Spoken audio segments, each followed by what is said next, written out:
আসসালামু আলাইকুম প্রিয় দর্শক। এই মুহূর্তে বিশ্বের খুবই গুরুত্বপূর্ণ একটি বিষয় হচ্ছে তেল। সমগ্র বিশ্বে এই মুহূর্তে যে যুদ্ধাবস্থা বিরাজ করছে তার একটি অন্যতম কারণ হচ্ছে তেল। আজকের পর্বে আমরা জানব একটি তেল শোধনাগারে সাধারণত কি কি কাজ হয় বা একটি অয়েল রিফাইনারি প্ল্যান্টে সাধারণত কিভাবে কি ধরনের কাজ সম্পাদন করা হয়ে থাকে। তেল শোধনাগারে অপরিশোধিত খনিজ তেলকে বিভিন্ন শিল্প প্রক্রিয়ার মাধ্যমে ব্যবহারযোগ্য জ্বালানি এবং রাসায়নিক পদার্থে রূপান্তর করা হয়। এখানে petrol, diesel, kerosene, LPG, jet fuel সহ নানা ধরনের পণ্য উৎপাদন করা হয় এবং প্রতিটি ধাপে জটিল প্রযুক্তি ব্যবহার করা হয়। ক্রুড অয়েলকে বিভিন্ন তাপমাত্রায় গরম করে আলাদা আলাদা অংশে বিভক্ত করা হয়, যাকে বলা হয় ডিস্টিলেশন প্রসেস। জ্বালানি উৎপাদন, পেট্রোল এবং ডিজেল। পরিবহন খাতে ব্যবহৃত সবচেয়ে গুরুত্বপূর্ণ জ্বালানি হচ্ছে পেট্রোল এবং ডিজেল, যা এখানে উৎপন্ন করা হয়। এখানে আরও উৎপন্ন করা হয় কেরোসিন। রান্না এবং আলোকসজ্জার কাজে এটি ব্যবহৃত হয়। এখানে উৎপন্ন হয় এলপিজি, লিকুইফাইড পেট্রোলিয়াম গ্যাস।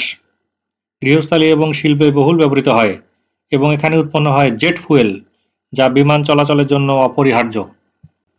এছাড়াও আছে নানা রকমের পেট্রোকেমিক্যাল। ইথিলিন, প্রোপিলিন, ন্যাপথা ইত্যাদি রাসায়নিক পদার্থ তৈরি হয়, যা প্লাস্টিক, সার এবং অন্যান্য শিল্পে ব্যবহৃত হয়। প্রতিটি উৎপাদিত জ্বালানি আন্তর্জাতিক মান বজায় রাখছে কিনা তা যাচাই করা হয়। উৎপাদিত তেল এবং গ্যাস বড় ট্যাঙ্কে সংরক্ষণ করা হয় এবং পাইপলাইন বা ট্যাঙ্কার ট্রাকের মাধ্যমে বাজারে সরবরাহ করা হয়। রিফাইনারি প্ল্যান্টের মেইন অংশগুলো হচ্ছে ডিস্টিলেশন ইউনিট, যেখানে ক্রুড অয়েলকে বিভিন্ন অংশে ভাগ করা হয়। ক্র্যাকিং ইউনিট, ভারী তেলকে হালকা জ্বালানিতে রূপান্তর করা হয়। রিফর্মিং ইউনিট, পেট্রোলের মান উন্নত করা হয়। ব্লেন্ডিং ইউনিট, বিভিন্ন জ্বালানি মিশিয়ে বাজার উপযোগী করা হয়। ল্যাবরেটরি, গুণগত পরীক্ষা এবং মান নিয়ন্ত্রণ করা হয়।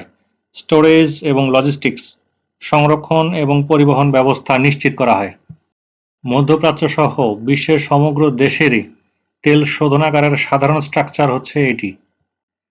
বাংলাদেশের একমাত্র রাষ্ট্রায়ত্ত শোধনাগার হচ্ছে ইস্টার্ন রিফাইনারি লিমিটেড, যা চট্টগ্রামে অবস্থিত।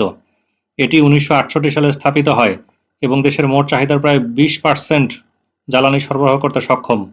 বাকিটা আমদানি করা হয়। ফলে নতুন শোধনাগার স্থাপনের প্রয়োজনীয়তা দীর্ঘদিন ধরে আলোচিত হচ্ছে।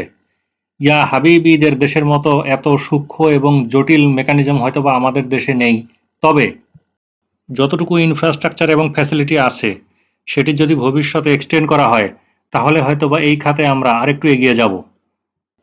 বাংলাদেশে বর্তমানে ইস্টার্ন রিফাইনারি লিমিটেডের দ্বিতীয় ইউনিট স্থাপনের প্রকল্প এগোচ্ছে, যার মাধ্যমে দেশের অপরিশোধিত তেল পরিশোধন ক্ষমতা দ্বিগুণ হয়ে বছরে প্রায় 30 লাখ টন হবে।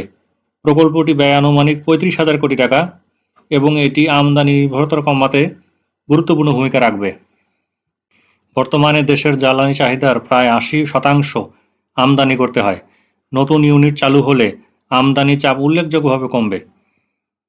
তবে যে রিস্কগুলো ওভারকাম করতে হবে, প্রকল্পের বিপুল ব্যয় মেটাতে বিদেশি অংশীদারিত্ব অপরিহার্য।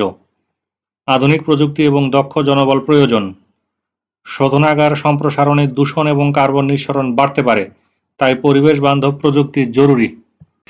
তবে ইতোমধ্যে সংযুক্ত আরব আমিরাত এবং সৌদি আরব বিনিয়োগে আগ্রহ প্রকাশ করেছে এবং প্রযুক্তিগত সহায়তা এবং অর্থায়নে সম্ভাব্য অংশীদার হিসেবে জাপানও আগ্রহ প্রকাশ করেছে। বাংলাদেশের পাইপলাইনে যে সমস্ত গুরুত্বপূর্ণ প্রকল্প রয়েছে তার মধ্যে এটি একটি বিশেষায়িত এবং অত্যন্ত গুরুত্বপূর্ণ প্রকল্প হিসেবে বিবেচনা করা হচ্ছে। দেশের ইনফ্রাস্ট্রাকচার ডেভেলপমেন্টে দক্ষ প্রকৌশলীর চাহিদা দিন দিন বেড়েই চলছে। প্রকৌশল বিশ্ববিদ্যালয়ে ভর্তিচ্ছুদের জন্য একটি বার্তা। তোমরা যারা দেশের প্রকৌশল বিশ্ববিদ্যালয়গুলোতে ভর্তি হতে চাও, তারা বিশ্ববিদ্যালয়ে ভর্তির বেস্ট মেন্টরশিপ, গাইডেন্স এবং বেস্ট হাউস টিউটর পেতে ডেসক্রিপশন বক্সে দেখানো নাম্বারে যোগাযোগ করো। প্রকৌশলী আহসান।